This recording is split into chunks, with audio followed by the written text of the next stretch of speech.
was really going. The wind was really going. Really going. And I guess it was tickling the Wi-Fi a bit too much. So everybody could still hear me, but nobody could see me, and all I could see for myself was a frozen still of my giant forehead. but anyway, so I did a little poll, and thank you for participating.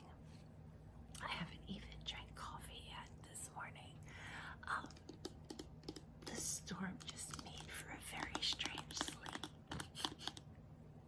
So I think I'm gonna take a nap later. So I was like, let me do my hair now. And on the stream, we were talking about like if I was gonna do a video, and I think obviously I am. And I was like even gonna do it on the live, but it was so humid. I'm like, I don't think it's gonna stick. But today it's a lot less humid. You can hear outside a little bit because the AC's not on. And look, it's my chicken pox scar. Yeah, the vaccine for the chicken pox did not exist when I was little. Okay, so I do not want to mess up this set right now, and it's washable, but these are just glue-on, so you know how it is. Or maybe you don't know how it is, but that's how it is. So I have an extra pair of kitchen gloves because I have no more like surgical gloves or hair dyeing gloves.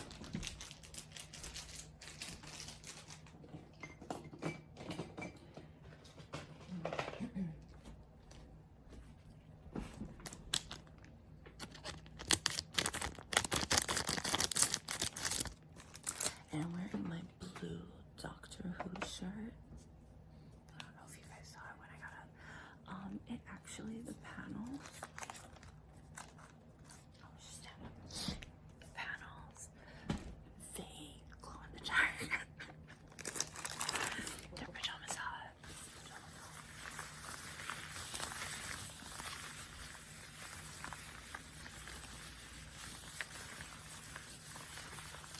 No, I do not have 4 hands.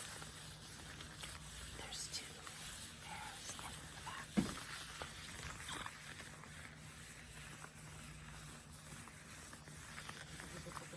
Sounded like I dropped something, but I think it was just something downstairs. So we'll hear some traffic noise, and maybe the fridge will turn on. I mean, it's on, but it like, if you've listened to my channel before, my live streams, the fridge will make a visit because it squeaks and it like howls. Welcome to Nueva York. Okay.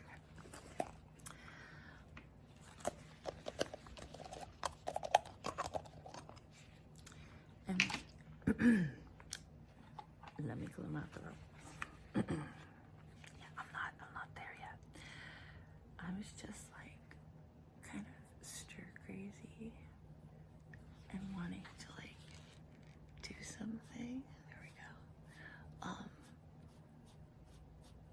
But like my stomach isn't ready for anything yet. Even coffee, which is my go-to drink for like the first 6 hours of the day. I like to add cream, or at least milk, but I don't add sugar.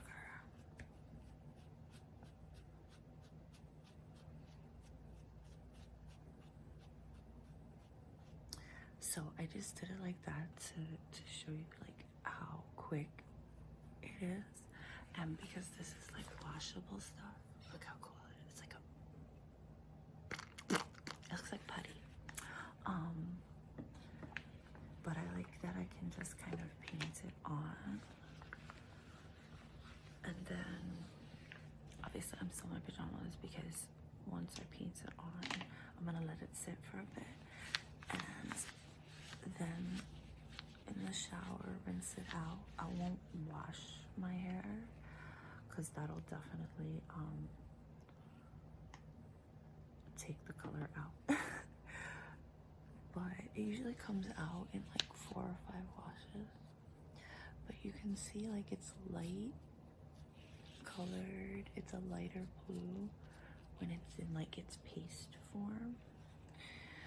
But it then is much darker and blends in with the last dye job that I got. The person who does my hair is like so classic. She has been in the same shop for like 40 years. So now she has her chair, like she lets other people like whatever have rent, you know, chairs in her, but for her chair, she only works a couple of days a week for her regulars that have been going to her for like ever. And I've been going to her for like 20 years. Except like I know her, like we would see each other in the neighborhood and stuff. It's a local place. But like I didn't go to her during the pandemic. Not so much, I mean, yeah, of course for my lupus and stuff, but everybody had like masks and stuff like that. She kept a very clean shop.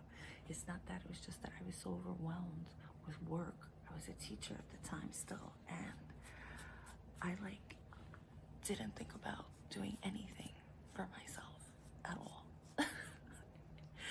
And one of the things, but because like I was so great and just like everybody was so sad and I'm like peppy, and it just, gray hair just doesn't match my attitude. So I wanted, but I didn't want to do anything permanent because I didn't know what I was doing. So one of my friends suggested like that there are these like washout things, and I was like, oh.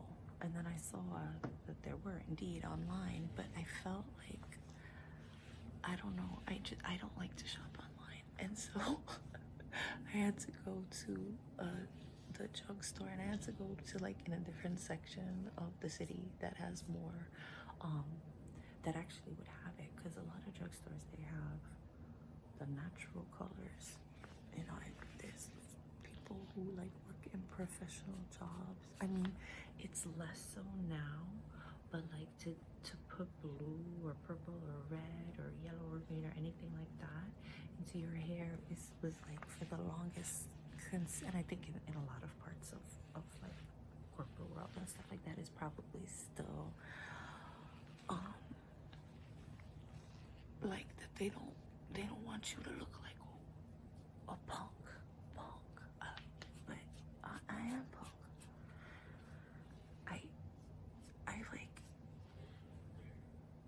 It was the last years for sure still when I was in my 20s, but like I would go to CBGB's back in the day. Oh, Phineas just got up, so you might hear some background noise.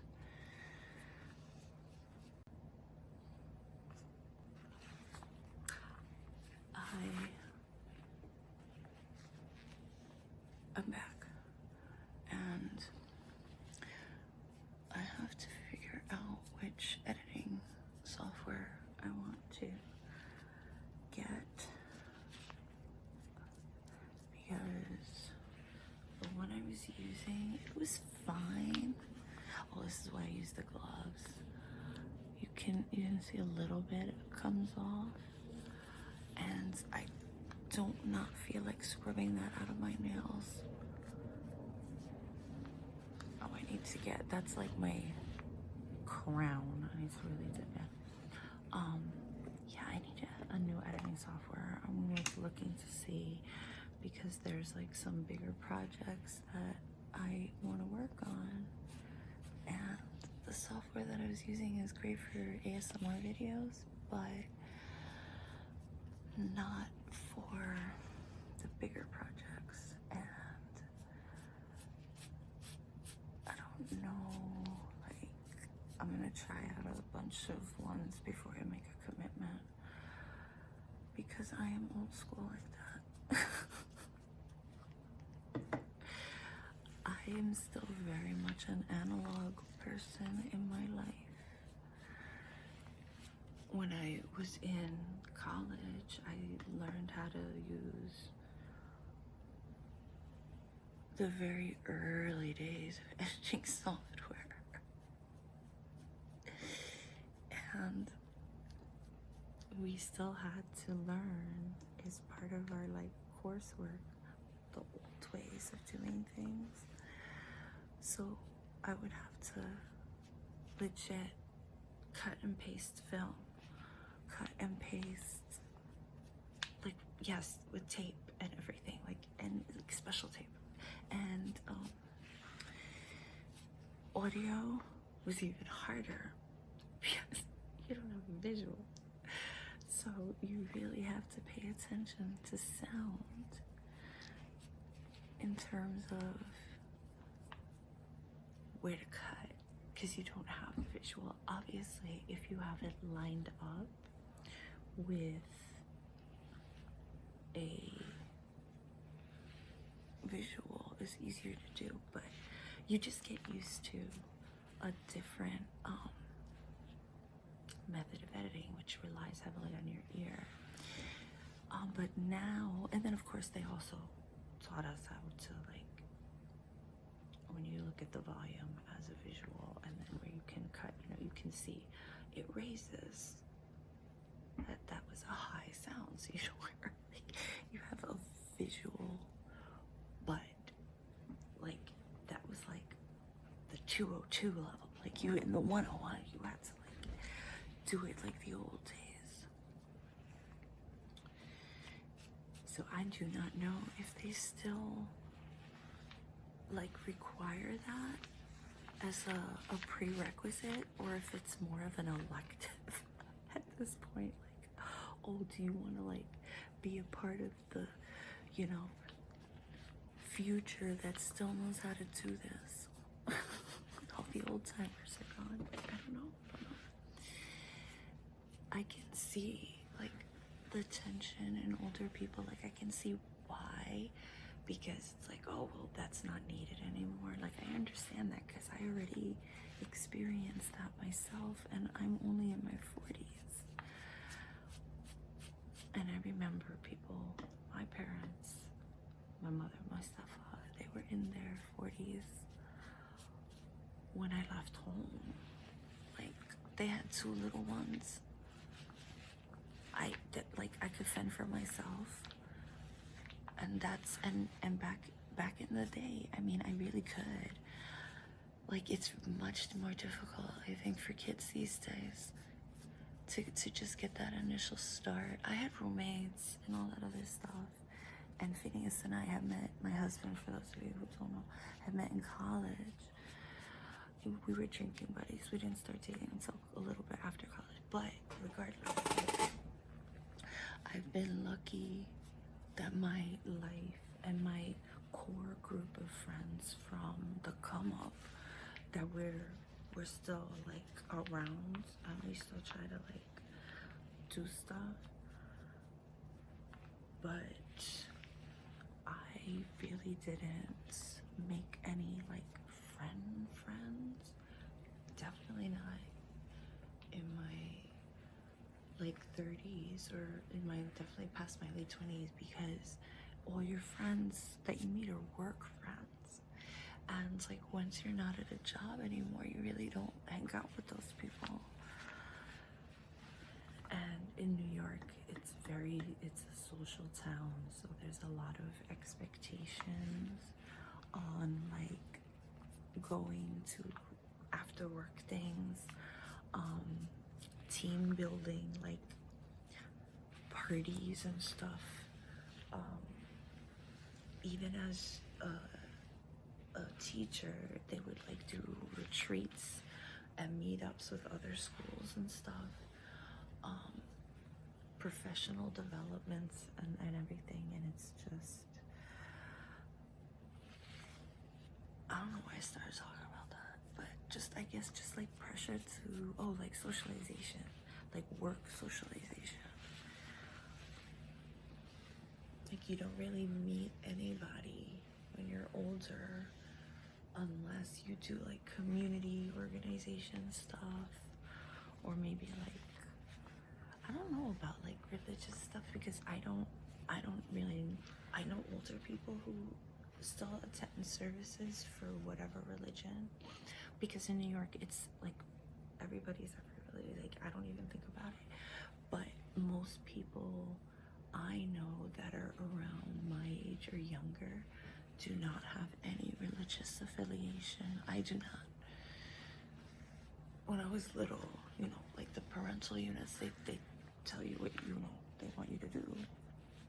But like I don't know, even my students, there's the fridge. The fridge is gonna come join us. Even like my students, like when people would, there it goes.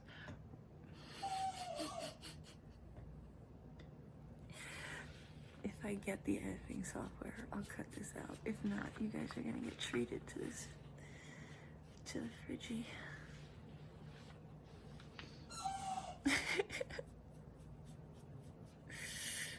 It's like, I don't know, it's like a pet. It's like a living thing at this point.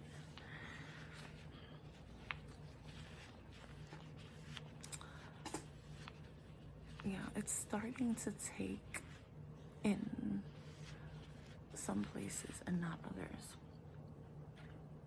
So now I'm gonna go in for, I'm really gonna go in for it now. I'm just gonna get a glove and massage it in. What was I talking about? Oh yeah, like socialization.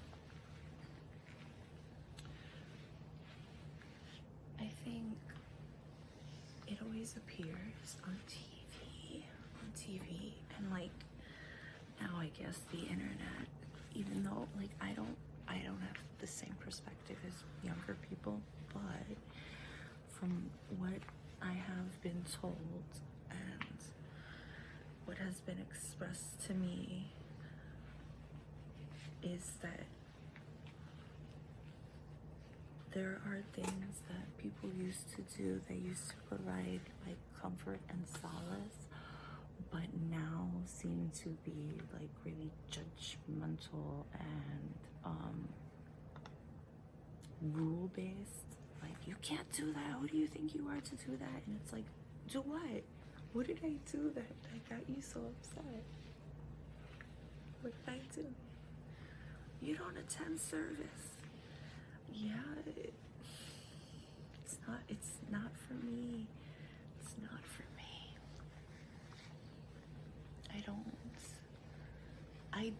As a little kid, the only benefit I got out of any kind of thing like that was because I was a good reader. So they would choose from the school, because I went to Catholic school in the first 5 years. They would choose students from the classes who were good readers to do the readings and the services on Sundays. And I could also sing, so I was in the choir. So like, to me, it was like I had an audience. I was like, okay, yeah, you know, like you come to see me when I'm the star of the Christmas pageant. Yeah, I think I peaked in 3rd grade when I was the star of the Christmas pageant. And like, yeah, reading and stuff and singing. And could I sing when I was younger? A lot better than I can now. My voice is all raspy now. I still karaoke. Like I think, you know, oh no, I can do this. I have the movements. It's just a thing. It's just a thing.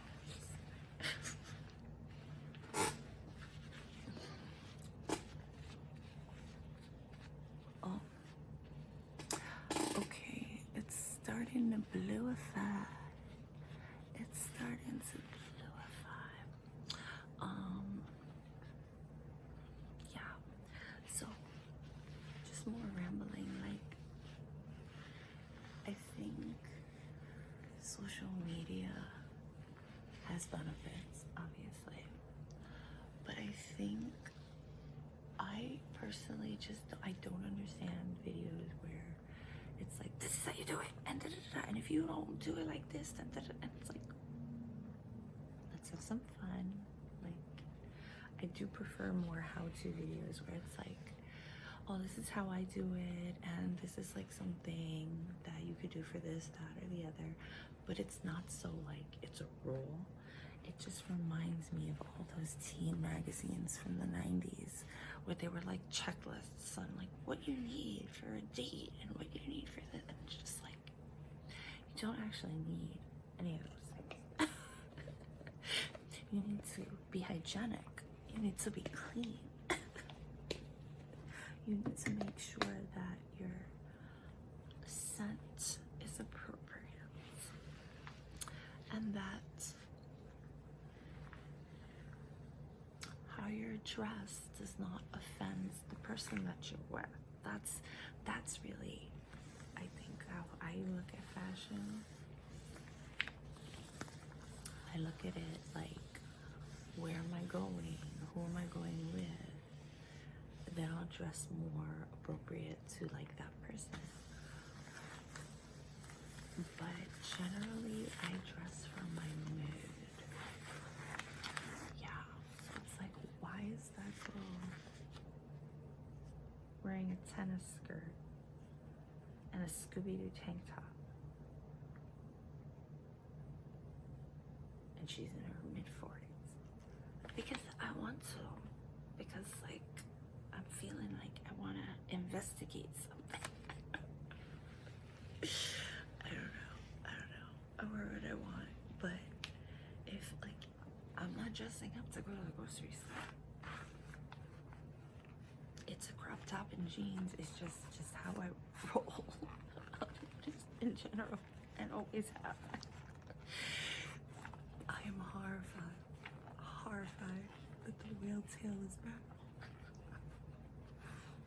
But in like a, do I dare?